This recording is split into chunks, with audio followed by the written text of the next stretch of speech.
Parak Yesh Nochlin Daf Kuf Yud Beis, sponsored the Refuah Shleim of Fur Hadassah Bas Miriam. The Gemara discusses another law in the Mishnah. Ish es ishto, a man inherits his wife, but does not bequeath to her. Abai and Rava dispute this derivation. Both are based on the verse. V'mein achim la'aviv, unesatem nachlaso, lishero hakarov elav mishpachtoi, v'yorash oisa. If the father has no brothers, it should be awarded to his she'er, his closest relative, his wife, and he will inherit her. Abai adjusts the wording of the verse. He changes the position of lishero. Nesatem nachlaso, hakarov elav mishpachto, lishero v'yorash osa. That reads, to his wife he inherits her, teaching by inference he inherits her, but not her him. Rava took two letters, lamed vav, from two words, nachlaso lishero, creating a new word, lo, reading the verse, unesatem es nachalas she'ero lo, give his wife's inheritance to him and his not to her. The Gemara now brings a Tanaic dispute regarding the source. Rabbi Akiva expounds the verse as Rava. Rabbi Shmuel holds such a derivation is unnecessary. He derives it from 4 verses. The Gemara questions why the Torah requires so many verses to teach the same law. The first verse, V'chol bas yoreshes nachala mimatos b'nei Yisrael le'echad mishpachas mateh avia tiyeh l'isha. Any daughter who inherits must marry one from her father's tribe.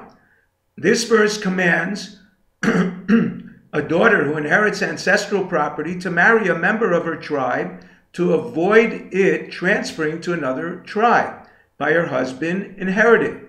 However, since it can refer rather to a transfer of her son inheriting, whose tribal affiliation is patrilineal, not referring to her husband, the Torah adds another similar verse.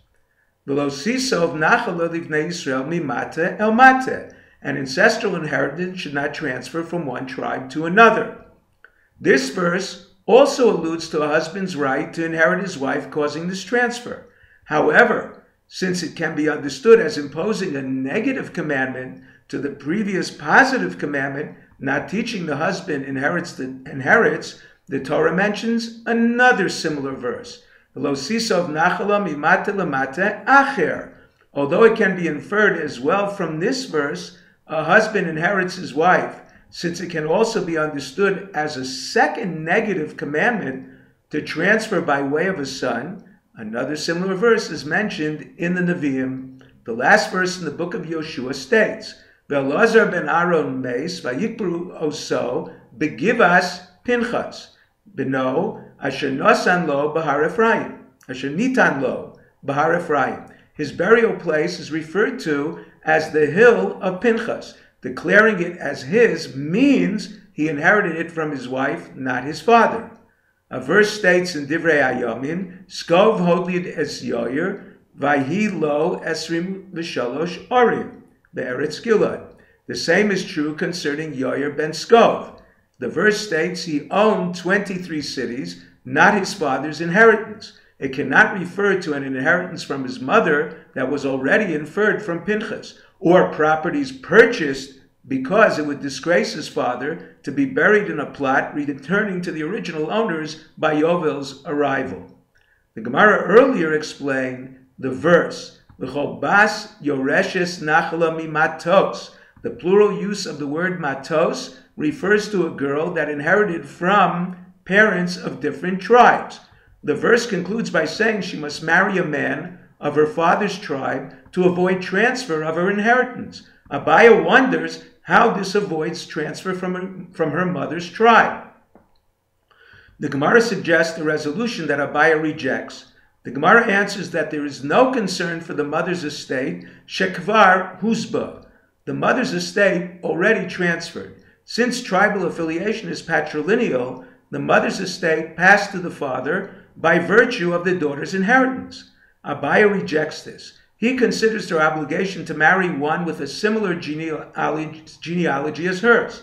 His father and mother must be from the same tribe as hers. The Torah did not specify this, but stated she must marry a man from her father's tribe to eliminate an error that only both tribes must be represented in her husband, regardless which tribe is his father's.